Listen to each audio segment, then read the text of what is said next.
Hello, and welcome to Old School Guys Talking Old School Music. I'm Arrington Thompson, and I'm simply an old school guy who loves music. And I have a good friend and Grammy Award-winning bassist and producer, Larry Fulcher. Larry, how are you?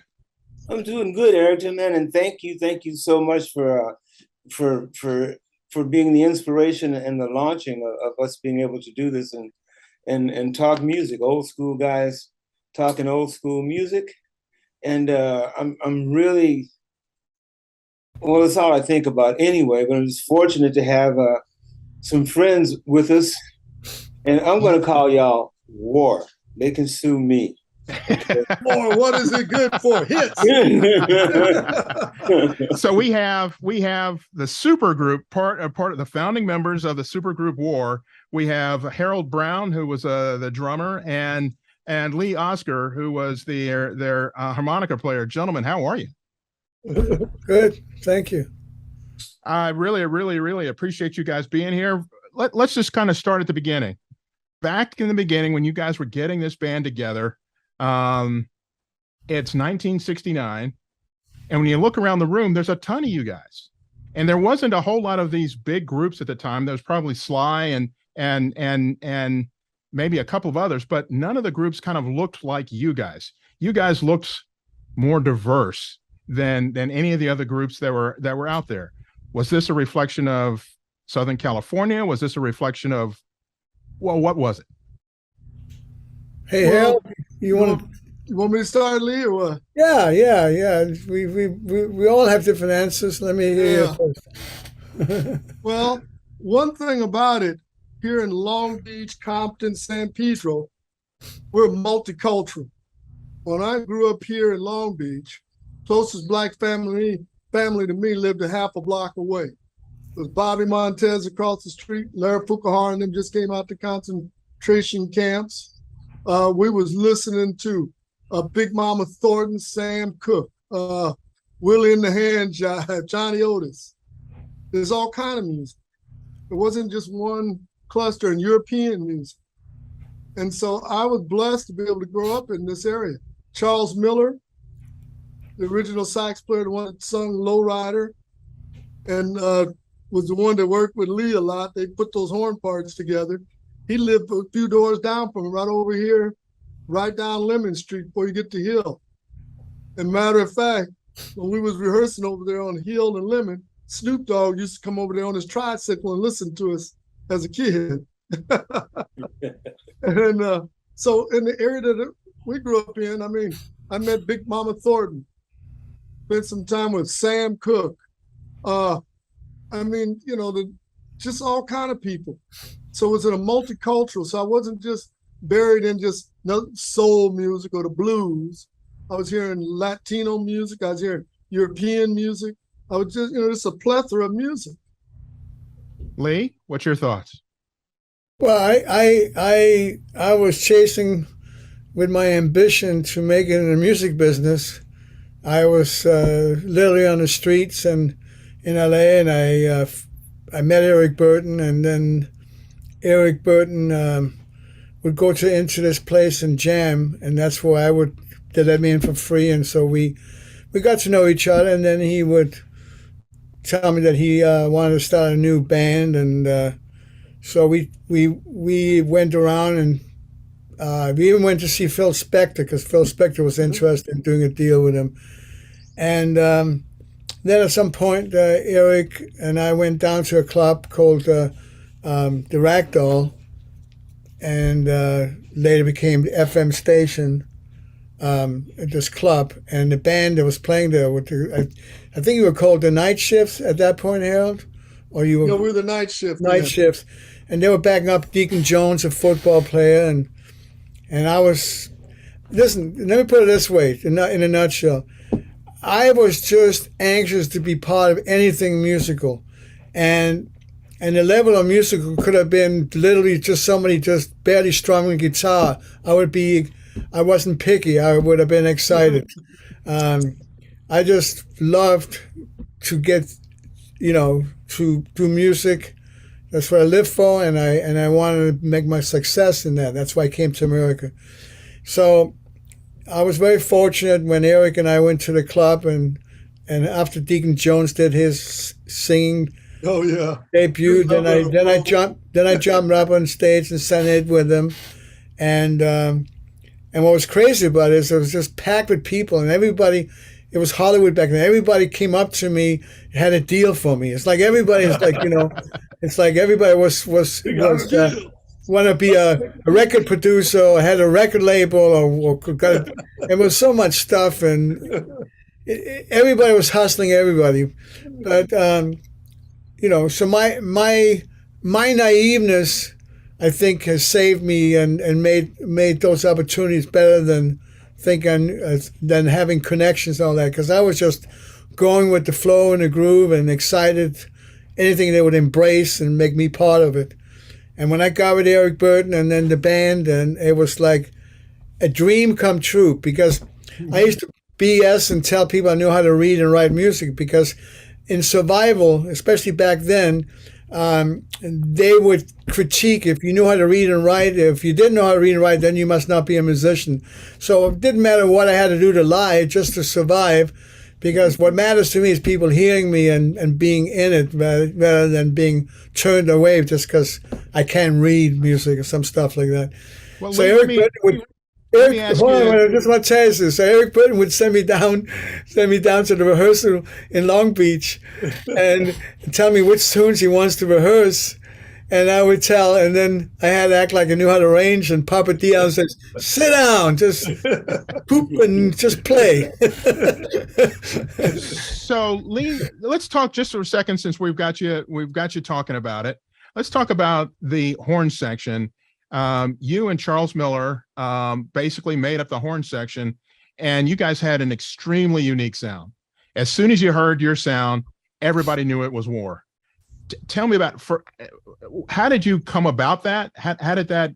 It was always it's always been in my DNA, and since I was 6 years old when I got my first harmonica, to be harmonica playing with another instrument, and it became very exciting for me to be able to be part of a horn section. So that was what I always would say to Eric. And then when I got with the band and there was Charles Miller, I mean, literally I would come up with melodies and have him play along. Even when we checked into hotels, everywhere we went on the road, the first thing I would do is knock on his door and say, "Hey, Charles, I got this line right now, this melody line or whatever it is." And that was just a dream that got embraced by everybody, and so it came true. It's just one of those things I'd love always to be part of. Yeah. Larry, you got some questions, or you want to get into their first hit? Just thinking about what Harold was saying about growing up in that area. It was part of the migration of Black people, especially to California. Most of it came from Texas and Louisiana. So and Mississippi. Mississippi. Yeah. Route 10. When you moved into a neighborhood, there was everyone there. There were Hawaiian people, there were Samoans, everybody, Japanese, there was a lot of Mexican people.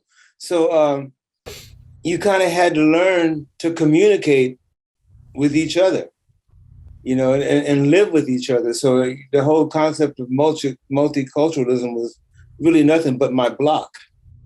Oh, yeah. Yes, it was very interesting because I'll never forget the first time I even tried to realize my nationality. I was in the 4th grade. I drive by there all the time. When I drive by, I always go, whoa, Burnett Elementary School, because was in the 4th grade and race came up. And they're talking about color. I never really thought about it. So I remember I was sitting there, I drive by that class all the time. I see all the kids out there playing. I get very emotional about it. And I'll never forget I did this. They were talking about race, and I went.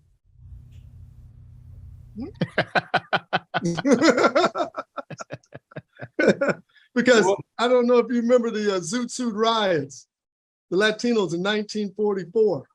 Well, I actually grew up with the George W. Shibley that represented all the Latinos during the Zoot Suit riots. his wife, George W. Shibley, his wife was my den mother in the Cub Scouts, Boy Scouts, and in the Cub Scouts and Boy Scouts. So we didn't have that. So when I'd go places, I didn't experience what you call racism or what, it was a whole different thing. Even when we come down to the Pike in Long Beach, I didn't deal with a lot of different issues. Maybe it's where I carried myself or how I spoke to people. But in the long run, I look at it as a blessing that I didn't grow up with that, feeling inferior to someone else. I felt we was all we're all more alike inside and was on the outside.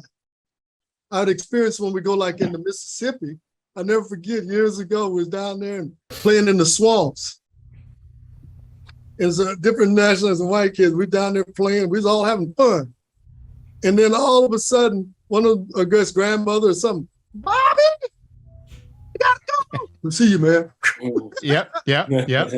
But otherwise, we weren't. So people don't grow up as racist. They're taught to be racist and that stuff, And I just try to, because we're more alike inside and we're on the outside. We all want, respect. We want love. We want to be able to, live our dreams and work on it. That's why Lee and I get along so well. We get along because we got a lot of same attributes, creativity. We work hard. We see something, we believe in it, we go for it. So tell me a little bit about your first hit, which to me was kind of out of the 60s, Spill the Wine. Would you agree it was kind of more of a 60s throwback a tune, or what's your thoughts on it? Can I Yes. Yeah. So from my end of this story is a couple of things. I ended up staying at Eric's house on his couch. We got a call coming in. That's Howard. Lee Oskar. Hey, Howard. Y'all, I'm on. Okay. And let me I'm on. Thank you. Let me introduce Howard Scott, who was their guitar player for War. Howard, we are talking about Spill the Wine. I'm Arrington Thompson. It's good to have you. Hey, I'm here, man. Talk to me. So we're talking, Lee is getting ready to, I just asked about Spill the Wine. How did that come about? And it sounded to me kind of like a flashback to the 60s, and Lee was just talking about it a little bit. So when you know the story. Yeah. So I was staying at Eric's. I got off the streets, and Eric had me crash at his place in Briar, up in Log Canyon, and I was sleeping on the couch there. So we were heading to one of our first concerts as Eric Burdon and War. It was in San Bernardino, and because they used to hitchhike. Just a side note, everybody has cars, and I didn't have a car clock, but I was never late. I would get there while they're still setting up. I would hitchhike to the gig. So I got to arrive at Eric, and Eric is talking about Carmen was the young lady that was living with him at that time, who speaks Spanish, and he says, "Man, it'd be great to do like a Latin groove," and then I talk over it, talking about spill the wine, meaning spill the alcohol, and take that pearl, that's the acid, not the girl, but the pearl. So he was talking about that whole concept, and basically that's how the concept got initiated.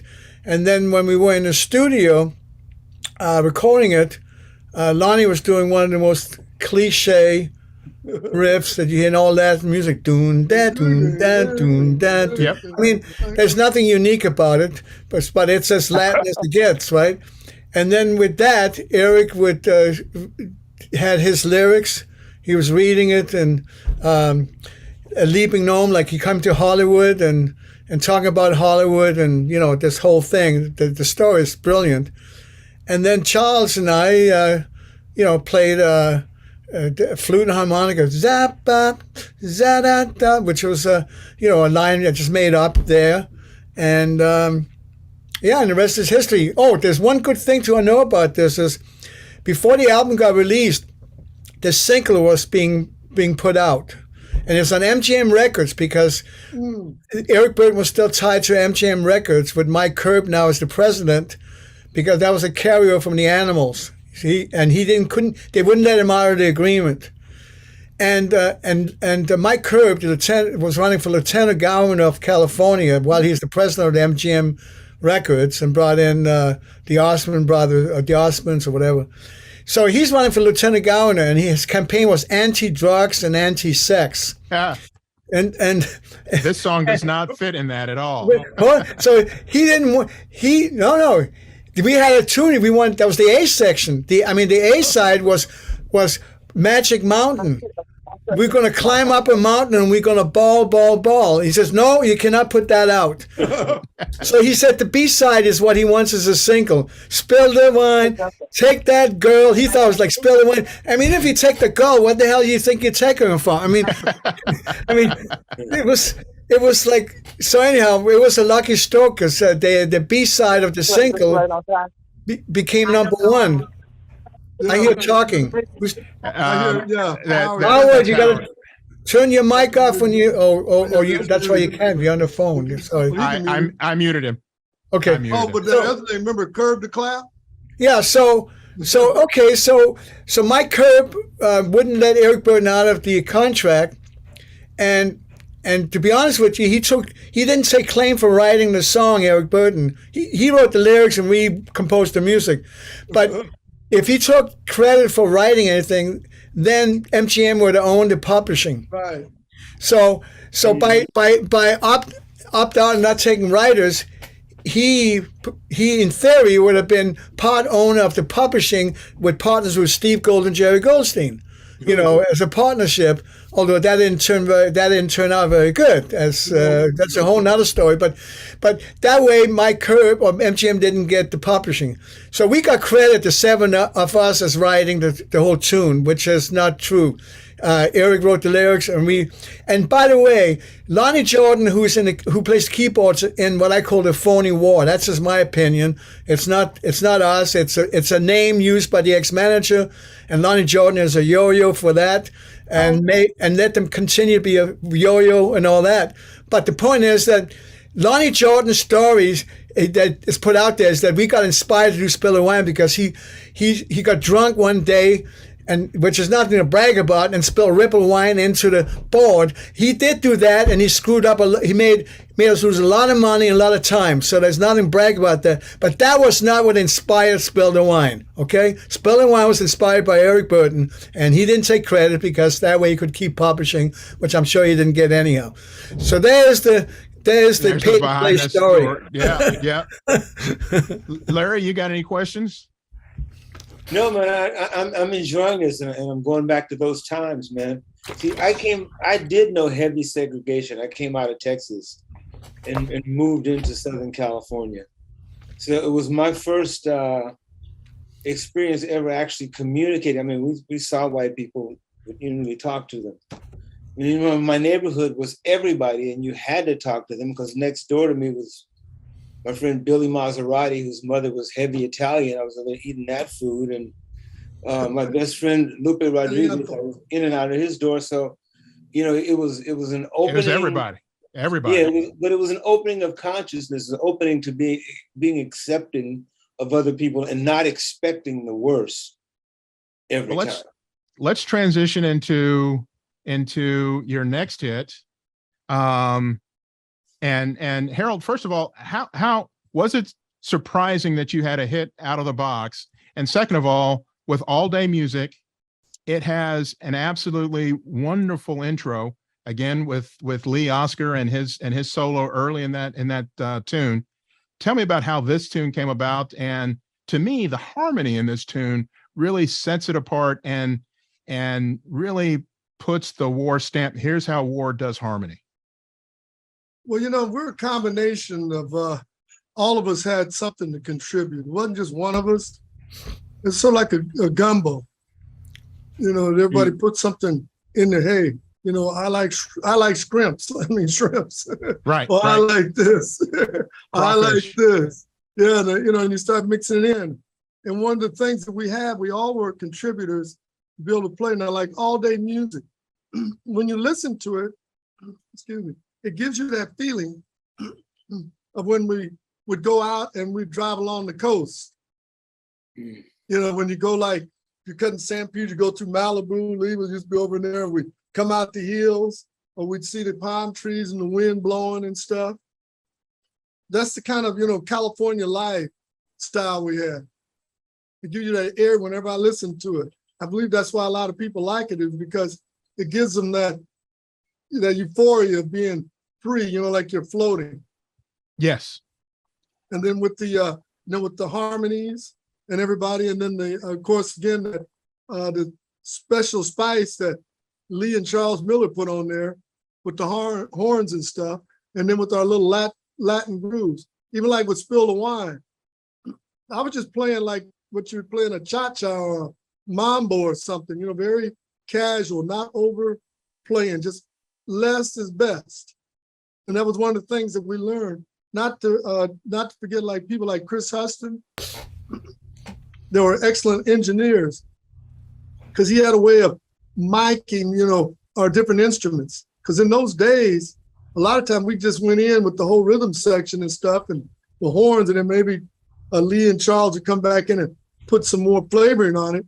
But it was just, you know, the feeling of who we are and where we, you know, went and how we lived in Southern California.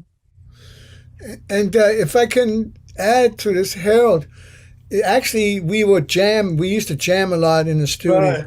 And then after, I mean, they literally, till the tape ran out and they would have another reel, put another reel on, and we run a cassette or something to always monitor in case we ran out of tape and before the next tape, so it's always documented. And all their music literally was part within a long jam we did. And that was inspired, not literally in consciousness, but in a lot of ways it was inspired by Pharoah Sanders' record that we all loved. Oh, yeah. It was with Leon Thomas. I remember when you're talking, yeah. You know what? You know the album I'm talking about? Yeah, yeah. What's the name of it? I'm trying to think of the name of it, but it was. So, Larry, that's why we have you, is to come up with these albums that I can't remember. I just remember that song and the feeling of that song. You're right; it really encapsulated California coastal living at that time period. You know, you feel that ocean breeze. You feel the fact that Black kids were listening to it, that Mexican bands were playing it. Everyone was playing it. It's very much Southern California. Yeah. You know, you're talking about Pharoah Sanders, that one album. I remember. Yeah, had a master plan, whatever. Yeah, a master plan or whatever it was. Yeah, but that was inspiring to us. But within that long jam we did, we pulled out the section, as you know, that became all their music. And when you talk about the harmonies, a lot of that was really, I would say, more was Papa D. Allen and Howard, Beebe, and Lonnie Jordan. You know, I would definitely say I was not into the harmonies, and sometimes there was too many plastic coats. On all their music, I think it was beautiful. On some other things we did, a couple of things we did, I think was too much like barbershop. But that was a love like Papa D. Allen especially had, some of those old harmonies. Howard, where you at? You listening? Well, he was. I think he was picking up somebody at the airport, and then there was a lot of background feed, so we're waiting on him to come back in. Something in there. I see 817. Yeah, that's him. We're waiting on him. So Harold, do me a favor and tell me a little bit about. We're going to transition into your next hit. And to me, this really separates B.B. Dickerson from basically everybody else at the time, and that is the Cisco Kid. I mean, that has a bass groove that just won't stop. Well, B.B. always had really solid bass, because things people have to realize, Howard Scott, father, and B.B.'s daddy, and my daddy, Clyde Brown, they used to take us to gigs together. We were kids, and we'd go over here in San Pedro at Fort MacArthur, and they'd wait for us outside, and we were playing music together.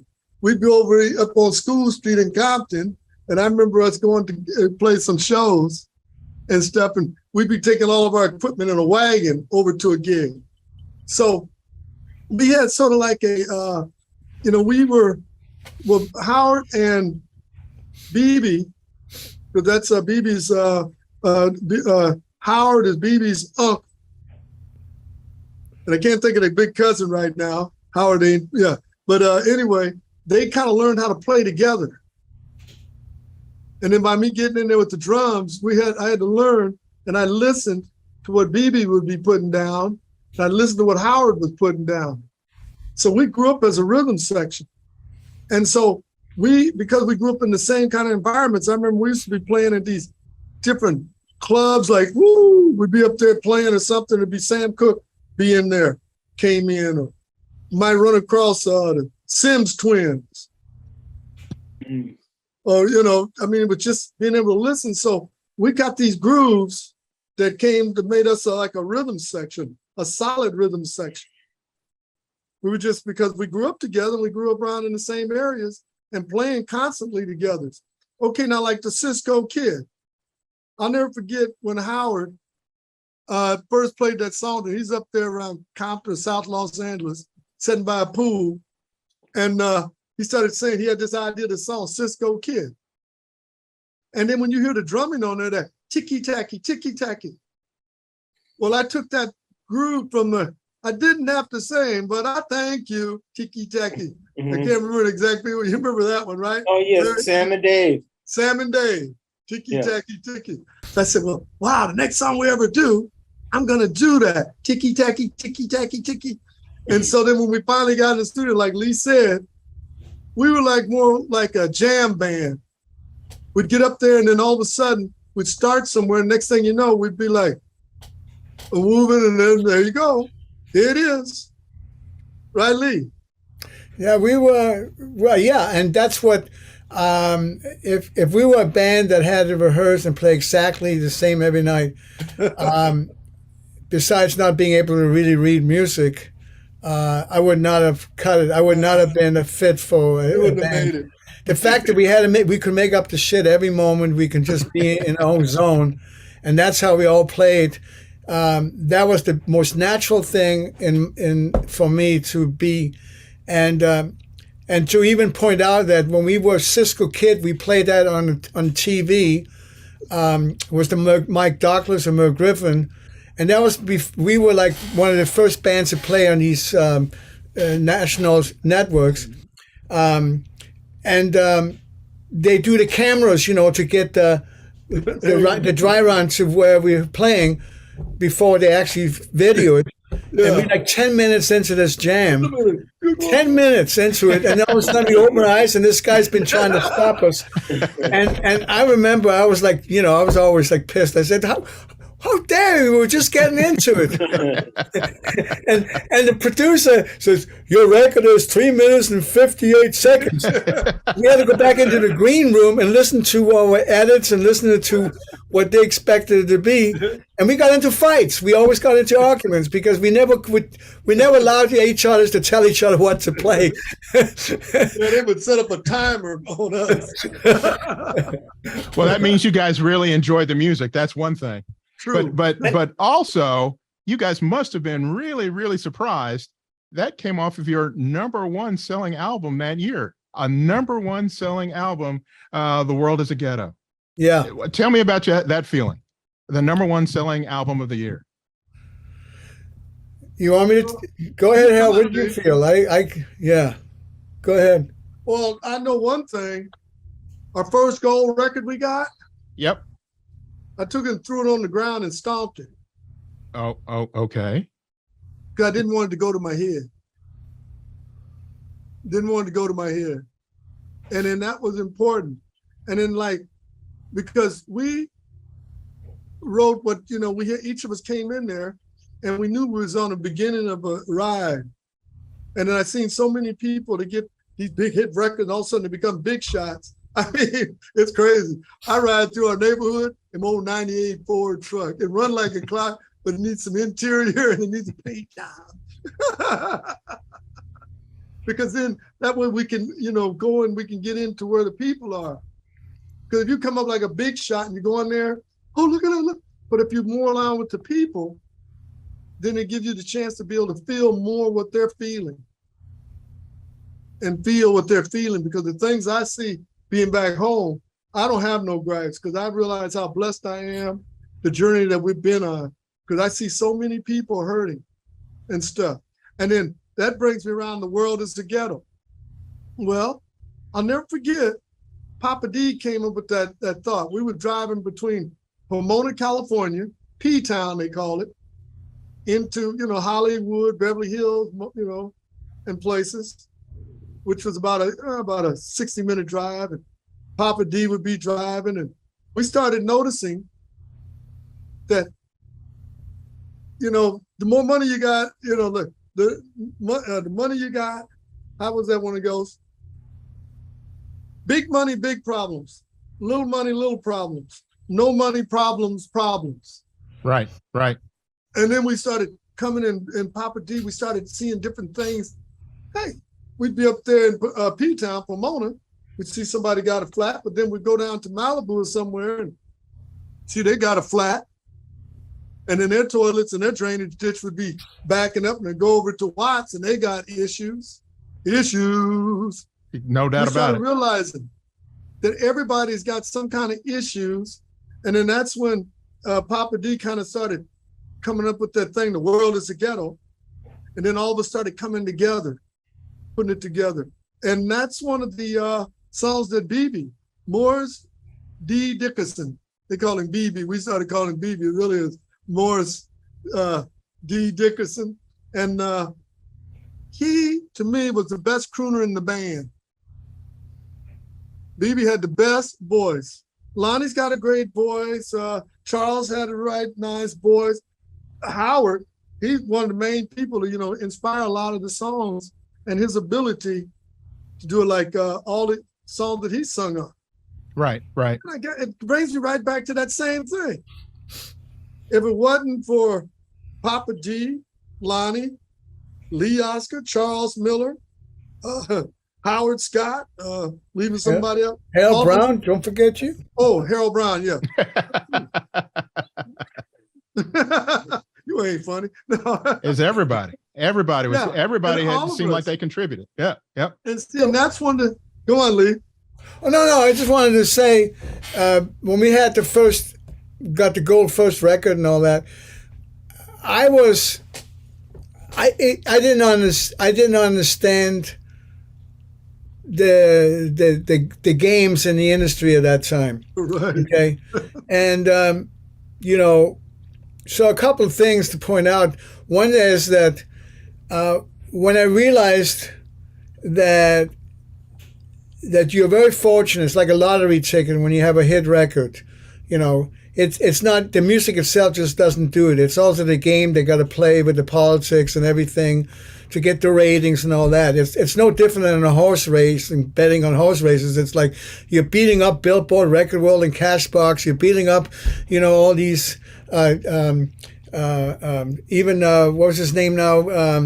Oh my God, the quarterback, Cal Rodman, okay. who would type out on paper back then, and he was and stapled these things together, and he would be telling the radio stations what to play. I mean, it was all these things that you had to buy into and all that stuff. And so, I learned that I should respect and not assume it just happens. A lot of people. Because when Greg Orico, the drummer from Slive, connected with me and we did my soul albums, and he was going to be the backup band for Lee Oskar as well, that's when I had a rooting and waiting, like Steve Gold, point out to me, hey kid, don't take these gold records as just thinking it just comes easy. So when I learned that the thing that really matters is not the trophy that everybody buys a gold record and puts on the wall, it was the certified, the RI, that certifies it is. That's the value. And so one day I was sitting there with a bunch of people at my house, we've been drinking and having a good time. I said, you know what? The tracks on World is a Ghetto, it's not the same tracks same amount of tracks and all that. So they just use some master thing to make the trophy. It's a certified thing that matters. So I took it out of the frame and I put it on the turntable. I remember that. And it was half speed, and it was backwards. So I transferred it over to reel tape and speeded it up, and it was Barbra Streisand. Played it. So unfortunately, go ahead. Unfortunately, our time is about up, and I really wanted to get into I really wanted to get into Slipping into Darkness. Promise we can do this again. What do you guys? We've got about 5 minutes left. What do you guys want to get out so that everybody knows about your experience, about war? What do you want to tell them? Well, I don't know where to lean on that one. Let's talk about something real positive. May you, whoever you are in the music business, know that you only earn what you know how to claim. Amen. That's pretty succinct assessment. That's very true. Yeah, it's called a show business. Harold, do you have any final thoughts? And again, I really, really, really want to get you guys back because we barely touched on your experience and how you guys have influenced my life over the years, because I grew up listening to you guys. Well, there's a lot of good things that we still have in working. Lee's been working on a lot of our music, doing stuff. Howard has been working on stuff, writing stuff. We have over $1 million worth of film stuck away in old Howard Hughes's vault. Someday we hope to do a write-on documentary. And we know that we are at one of those precipices, if I might say, right there in our career where it makes a difference. And if we can give 5 minutes to each of the young people out there, because we're working with a lot of young people, that 5 minutes changed my life. I'm sure 5 minutes changed all of our lives. So we're here to pass it forward. Gentlemen, you guys have made some music. You always want to make music that stands up, that's timeless. Right now, I can get up in the morning and put on all day music, or The World is a Ghetto, and kids listen to it. Kids ask me, who is that? You guys made some timeless music, and getting to know you as I have over the past few years, man, I want y'all to be fully vested in ownership of your own history. You know what I mean? You guys created to the history of this music, of the world. Songs like The World is a Ghetto, all day music, that stuff is timeless. Slipping in, I'd like to talk to Howard about that when we get together again. But I just want to say thank you, cats, for what you're doing, and thank y'all for being my friends. Hey, Larry, you know what? You're an amazing bass player, and you're playing bass for Taj Mahal. And Taj Mahal, to me, is in the same level as Ray Charles, and it doesn't get any better than that. And so Taj Mahal, no matter how famous he is, he's underrated, and it trickles to you too. You're underrated because you bring a lot to the table for Taj. So we all in for the real love, and that's called music. And thank God that we can say to each other we've been acknowledged in some ways, because there's a lot of great talent out there that's never been acknowledged. Always. But, yeah. And, these awards we get, that's the prize. But for me, it's always the journey. You know what I mean? It's what you had to do to get there, from the first inception of, hey, I can have musical discussions with these guys, and we can get together and have a communal musical discussion, speaking this musical language and communicate with people. And y'all found a key. And BB's bass playing his grooves, I mean, they're timeless. Cisco Kid, he took 3 notes, doom, doom, doom, doom, and just lay there in that groove. Howard, we've talked about, Harold, about y'all's influence on Bob Marley and the Wailers. Yep. Those grooves. I hope we can talk about that at some point as well. Yeah. So let me stop you before you get into that, because that sounds like a good 15, 20 minutes right there. And let me say, we've been talking with War. We are old school guys, and please follow us. We've got Larry Fulcher has got a new website. Go see him at larryfulcher.com. And soon we'll have oldschoolguys.com up and running. Thank you so much for listening. And I'm Arrington Thompson. War, thank you so much for being with us. Lee Oskar and Harold Brown. And unfortunately, we really didn't get Howard Scott, but hopefully we'll get him next time. He's listening. I know we're going to hear from him. Hashtag the original Woe Bane. There you go.